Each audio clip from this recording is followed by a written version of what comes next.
بسم اللہ الرحمن الرحیم۔ السلام علیکم فرینڈز، میں ہوں بیا کریٹو کارنر میں آپ کو ویلکم کرتی ہوں۔ میں آج آپ سب کے ساتھ اپنی زندگی کا ایک ایسا درد شیئر کر رہی ہوں جس کو میں نے 6 سال برداشت کیا۔ 6 سال میں نے ڈائپر استعمال کیا۔ پیشاب کی تکلیف کی وجہ سے میری زندگی بہت محدود ہو گئی تھی۔ 6 سال پہلے میرا یوٹرس کا آپریٹ ہوا تھا اور اس دوران ڈاکٹروں کی غفلت کی وجہ سے میرا مثانہ ان سے ڈیمیج ہو گیا۔ ریپیئر تو کر لیا لیکن ان سے صحیح ریپیئر نہیں ہوا۔ اس کے بعد میں نے کافی ڈاکٹروں سے رجوع کیا لیکن ہر ڈاکٹر نے مجھے جواب دے دیا۔ میری زندگی بہت محدود ہو گئی تھی۔ میں لوگوں سے ملنا جلنا کم کر چکی تھی، باہر جانے سے گھبراتی تھی، جلدی تھک جاتی تھی اور ہر وقت ایک ذہنی دباؤ میں رہتی تھی۔ لیکن اس مشکل وقت میں بھی میں نے کوشش کی نماز کی پابندی نہ چھوڑوں۔ میں اللہ سے دعا کرتی رہی، روتی رہی اور اس کی رحمت سے امید کبھی نہیں چھوڑی۔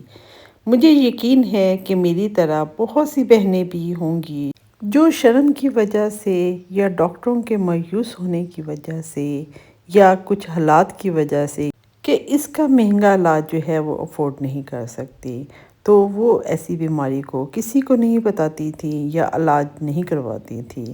اگر آپ بھی پیشاب کے لیک ہونے، مثانے کے نقصان یا ایسی کسی تکلیف میں مبتلا ہیں تو خاموشی اختیار نہ کریں۔ یہ ایک بیماری ہے، اس کا علاج موجود ہے اور اس کا فری کامیاب علاج ہے۔ میں اس کی مثال آپ کے سامنے ہوں۔ الحمدللہ 6 سال بعد اللہ کے بفضل کرم سے میں اس بیماری سے نکل چکی ہوں اور میرا ماشاءاللہ کامیاب علاج بھی ہوا اور علاج بھی فری میں ہوا۔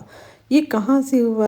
اسی ویڈیو میں میں آپ کو ہاسپٹل کا بھی بتاؤں گی اور یہ ہاسپٹل کہاں پہ ہے، اس ہاسپٹل میں کس قسم کے مریضوں کا فری میں علاج ہوتا ہے۔ اگر آپ بھی جاننا چاہتے ہیں کہ اس بیماری کا علاج کیسے ڈائگنوز ہوا، کیا معجزہ ہوا کہ جب ڈاکٹر بھی مایوس ہو چکے تھے، اسلام آباد کے جو سب سے بیسٹ ڈاکٹر ہیں سب نے مجھے جواب دے دیا تھا، لیکن یہ کیسے ہوا؟ اگر آپ لوگ جاننا چاہتے ہیں تو اگر آپ کے بھی ارد گرد آپ کے کوئی رشتہ دار، آپ کے گھر میں کوئی ایسی خواتین ہے جو اس بیماری میں مبتلا ہے لیکن علاج نہیں کروا سکتی، پریشان ہے، آپ نہیں جانتے کہ وہ کس کرب سے، کس تکلیف سے گزر رہی ہے، تو اس ویڈیو کو فل واچ کریے گا تاکہ آپ خود یا آپ کی بہن یا ماں یا بیٹی اس تکلیف میں مبتلا ہے لیکن آپ نہیں سمجھ سکتی یا سمجھ سکتے کہ یہ بیماری کتنی تکلیف دہ ہے، تو میری ریکویسٹ ہے کہ آپ نے ویڈیو کو فل واچ کرنا ہے۔ ہو سکتا ہے میری وجہ سے آپ کے گھر میں روشنی کی کرن جگمگا اٹھے۔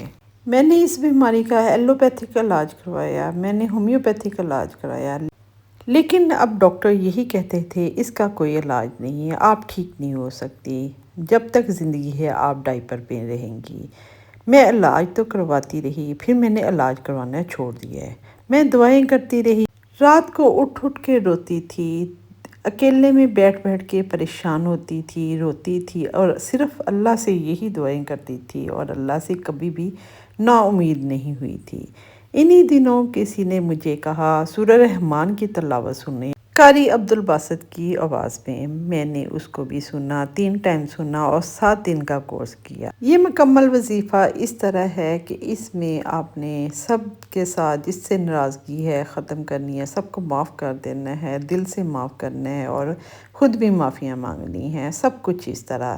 یہ نہ صرف بیماری کے لیے ہے بلکہ آپ کے کسی بھی مسئلے کا، کوئی بھی پریشانی ہے، کوئی بھی مسئلہ ہے، اس کے لیے آپ یہ وظیفہ کریں تو یہ وظیفے کی بدولت آپ کا وہ مسئلہ بھی حل ہو جاتا ہے، وہ پریشانیاں بھی، وہ تکلیفیں بھی ختم ہو جاتی ہیں۔ لیکن میرے ساتھ یہ ہوا کہ یہ کورس جو میں نے کمپلیٹ کیا نہیں ٹھیک ہوئی، لیکن میں نا امید نہیں ہوئی کیونکہ مجھے اللہ کی ذات پہ بہت امید تھی، ہے بھی اور رہے گی بھی۔ میں نہیں سمجھتی کہ یہ سورہ رحمان میں ہوگا، میں یہ کہتی تھی جب میرے اللہ کا حکم ہوا تب ہی ہوگا، لیکن میں کبھی بھی نا امید نہیں ہوئی تھی۔ میرے گھر والے، میرے ڈاکٹر سب نا امید تھے اور مجھے ترس کی نگاہ سے دیکھتے تھے۔ اس کا یہ ہوا کہ میری ٹانگوں پہ اثر ہو گیا کیونکہ بار بار واش روم جانا، ٹانگیں میری ختم ہو گئی، بے جان ہو گئی، میں چلنے پھرنے سے آوازار ہوں، ابھی بھی میری ٹانگیں صحیح طرح کام نہیں کر رہی۔ الحمدللہ میں ٹھیک ہوں، اللہ کا شکر ہے۔ میں گھر کے سارے کام بھی اسی بیماری میں کیے ہیں، اور اس بیماری کو میں نے کبھی بھی اس طرح نہیں سوچا کہ یہ میں بیمار ہوں۔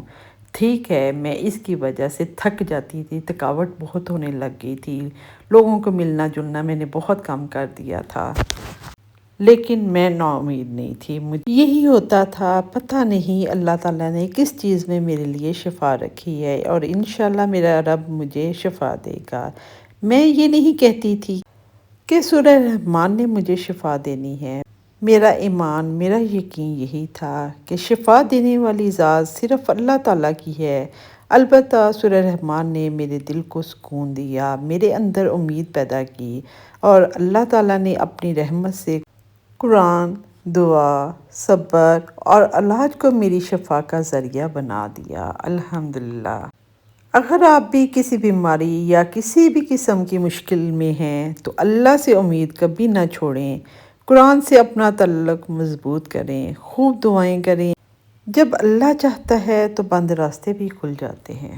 یقین مانے میرے سسرالی رشتہ داروں نے یہ کہا، تو اتنی بیمار ہوتی ہے تو اپنے گناہوں کی معافی مانگ، ورنہ سورہ رحمان جس نے بھی سنی ہے وہ ٹھیک ہو گیا۔ لیکن میرا یقین یہی تھا، میں اللہ سے یہی کہتی تھی، اللہ تعالیٰ میں نے بہت گناہ کیے، میرے گناہوں کو نہ دیکھنا، میری طرف دیکھ کہ میں آپ کی بندی ہوں، جیسی بھی ہوں آپ کی بندی ہوں۔ جہاں مجھے گنہگار ہونے کا سرٹیفکیٹ دیا گیا، وہاں کچھ لوگوں نے، بہت پیارے لوگوں نے میری ہمت کو بڑھایا۔ انہوں نے مجھے یہ کہا کہ یہ اللہ تعالیٰ کی آپ پہ آزمائش ہے، آپ اللہ کی آزمائش پہ پورا اتر رہی ہو، اللہ تعالیٰ آپ کو شاید اسی طرح آزمانا چاہ رہے ہیں، دیکھنا چاہ رہے ہیں کہ آپ کیا کرتی ہو۔ الحمدللہ اللہ کی آزمائش پہ پورا اتری ہوں، اور لیکن یہی دعا کرتی تھی کہ اللہ میاں میں اس آزمائش کے قابل نہیں ہوں، میں تھک گئی ہوں، اب میرے میں ہمت نہیں رہی، اللہ تعالیٰ میرے لیے آسانیاں پیدا فرما دے۔ جب میں بہت زیادہ تھک گئی تھی، میں نے پھر سے پوری توجہ کے ساتھ سورہ رحمان کو سننا شروع کر دیا۔ اسی دوران میرے دل کو عجیب سا سکون ملنے لگا، پھر اللہ تعالیٰ نے ایسا کرم فرمایا کہ میری بیماری کی صحیح تشخیص ہو گئی۔ میری ٹانگ پہ اوپر کر کے ایک چھوٹا سا زخم بن گیا جو مجھے بہت تکلیف دی، میں نے اس کے ٹوٹکے بھی کیے لیکن وہ ٹھیک نہیں ہوا۔ حالانکہ 6 سال میں نے ڈائپر لگایا، نہ کوئی میری سکن خراب ہوئی، میں نے بہت کیئر کی، نہ ہی میرا کوئی زخم بنا، لیکن یہ چھوٹا سا زخم بن گیا۔ یہ چھوٹا سا زخم میرے لیے رحمت بن گیا۔ ہمارے نیبر میں ہی، ہماری کالونی میں ایک ڈاکٹر ہیں، میں نے ان کو بات کی، انہوں نے کہا مجھے چیک کرائیں۔ انہوں نے پوچھا یہ کیوں ہے، میں نے بتایا میں 6 سال سے ڈائپر پہ ہوں۔ وہ بہت پریشان ہوئی، انہوں نے کہا میں چیک کر لوں۔ جب انہوں نے چیک کیا تو انہوں نے کہا کہ آپ کے مثانے میں سوراخ ہے، کہ آپ کو کسی ڈاکٹر نے نہیں بتایا؟ میں کہا نہیں، مجھے سب ڈاکٹروں نے کہہ دیا اس کا کوئی علاج نہیں ہے، آپ کی پیلوک لوز ہے، آپ کا مثانہ لوز ہو گیا ہے، اب اس کا کوئی علاج نہیں ہے، کوئی سرجری بھی نہیں ہے۔ تو انہوں نے کہا نہیں، اس کا علاج ہے۔ جب انہوں نے یہ مجھے بتایا تو میری آنکھوں میں آنسو آ گئے، اور میں بلک بلک کے روئی، اور میں نے جب اپنے ہسبینڈ کو کمرے میں بلایا تو وہ کہتے نہیں اس کا علاج نہیں ہے، ڈاکٹروں نے تو جواب دے دیا، چونکہ وہ پہلے ہی نا امید ہو چکے تھے۔ لیکن میں نا امید نہیں ہوئی تھی، کیونکہ مجھے صرف اپنے رب کی ذات پہ امید تھی، اور یہی کہتی تھی کہ پتہ نہیں کس کلام میں میرے اللہ تعالیٰ نے میرے لیے شفا رکھی ہے، پتہ نہیں کون سی چیز کھاؤں گی جس میں اللہ تعالیٰ نے میرے لیے شفا دے دینی ہے۔ صدقہ خیرات کرتی۔ ایک بات یہ ہو گئی تھی، بیماری تو آئی تھی، اس کے ساتھ کچھ اچھے کام بھی میرے ساتھ ہوئے۔ میرا دل بہت زیادہ نرم ہو گیا ہے، میں کسی کی تکلیف نہیں برداشت کر سکتی، اور نہ ہی میں چاہتی ہوں کہ میری وجہ سے کسی کو تکلیف ہو۔ بہرحال انہوں نے بتایا کہ اسلام آباد میں ایک ٹیم آتی ہے اور جو اس کا فری علاج کرتی ہے، اور اس کا علاج جو ہے وہ 100/10% جو ہے وہ کامیاب ہے۔ میں اس وقت بھی یہی کہا، اس کا علاج ڈاکٹروں کے پاس نہیں ہے، میرے رب کے پاس ہے، اگر میرے رب نے چاہا تو یہ میرا علاج کامیاب ہوگا۔ جب ہم نے یہاں پہ جس ڈاکٹر نے بتایا تھا ان کے پاس گئے تو انہوں نے کہا کہ یہ جو ٹیم ہے ابھی کچھ مہینے اسلام آباد نہیں آئے گی، اگر آپ کو جلدی ہے تو آپ کراچی جانا چاہتے ہیں تو کراچی بھجوا دیں۔ ہم پہلے تھوڑا سا پریشان ہوئے کہ گھر جا کے آپ کو ڈسکس کر کے بتاتے ہیں، لیکن پھر ہم نے ہسبینڈ وائف نے مشورہ کیا کہ اللہ تعالیٰ نے اگر یہ امید کی کرن دکھائی ہے، ہمیں اس موقع کو ضائع نہیں ہونے دینا چاہیے، تو ہم نے کراچی جانے کا فیصلہ کر دیا۔ الحمدللہ میرے 3 بیٹے ہیں اور جن کو ایک کپ چائے کا بھی بنانا نہیں آتا تھا، ان کو اکیلے چھوڑ گئی صرف کس کے سپرد؟ اللہ کی ذات پہ، کہ اللہ ہے، اللہ ان کی حفاظت کرے گا، کھانے بنا کے دے گی، سب کچھ فریز کر کے دے گی۔ اور یہی دل میں تھا کہ اگر نہ بھی آئی تو تب بھی تو رب کی ذات نے ہی ان کو سنبھالنا ہے، تو اب بھی انشاءاللہ میرا رب ہی ان کی حفاظت کرے گا۔ اور اللہ تعالیٰ نے بہت میرے بچوں کی حفاظت کی۔ کراچی گئے ہیں تو جب کراچی گئے تو نیکسٹ ڈے میرا ایڈمیشن ہو گیا اور 2 دن بعد میرا آپریٹ ہو گیا، جو ماشاءاللہ آپریٹ میرا کامیاب ہو گیا۔ کوئی اللہ کا نیک بندہ ہے جس نے یہ ہاسپٹل بنایا ہے۔ ایشیا میں یہ صرف ایک ہاسپٹل ہے۔ یقین مانے جب میں نے وہاں علاج کروایا تو میں نے دیکھا کہ میرے سے بھی برے حالات میں بچیاں، عورتیں اور ایون کہ 80+ کی خواتین آئیں جن کا علاج جو ہے کامیاب ہوا۔ ڈلیوری کے ٹائم بچیاں جو ہیں ان کا مثانہ ڈیمیج ہو جاتا ہے، پخانے والی جگہ جو ہے وہ ان کی ڈیمیج ہوگی، اس کا علاج یہاں ہوا ہے۔ یہ ہاسپٹل کہاں پہ ہے؟ یہ کراچی میں ہاسپٹل ہے، لانڈی میں، کوہی گوٹ ہاسپٹل۔ یہاں نہ کوئی پیسہ خرچ ہوتا ہے نہ کوئی سفارش ہے، غریب عورتوں کی فری ڈلیوری بھی یہاں ہوتی ہے، اور ہاسپٹل کا سٹاف جو ہے بہت اچھا ہے، بہت کیئرنگ ہے۔ یہاں بچیوں کو فری تعلیم بھی دی جاتی ہے، اور جو پیشنٹ غریب ہیں اور کاروبار کرنا چاہتی ہے ان کو جاتے ہوئے سلائی مشین بھی اور کچھ فنڈز بھی دیے جاتے ہیں۔ اور اللہ تعالیٰ نے مجھے بھی وہاں پہ موقع دیا کہ ان غریب عورتوں کی ہیلپ کر سکوں، کیونکہ وہاں جا کے مجھے پتہ چلا کہ یہ چیریٹی ہاسپٹل ہے، زکوٰۃ پہ ہے، اور زکوٰۃ ہم پہ لگتی نہیں تھی، لیکن علاج کروانا بھی میری مجبوری تھا۔ پھر میں نے بہانے سے کافی ساری عورتوں کی مدد کی، وہاں کچھ فنڈز جمع کروائے۔ یہ بتانے کا یہ مطلب ہے کہ اگر آپ بھی فنڈز کہیں دینا چاہتے ہیں تو اس ہاسپٹل کو دیں، تاکہ آپ کی وجہ سے بہت ساری بہنوں کی، بیٹیوں کی، ماؤں کی زندگیاں جو ہیں بچ سکیں۔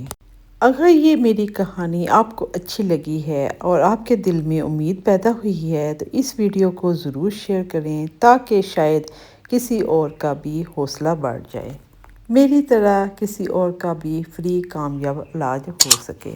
میری آپ سے گزارش ہے کہ اللہ سے امید کبھی نہ چھوڑیں، نماز قرآن کی پابندی کریں، کیونکہ شفا دینے والی صرف اللہ کی ذات ہے۔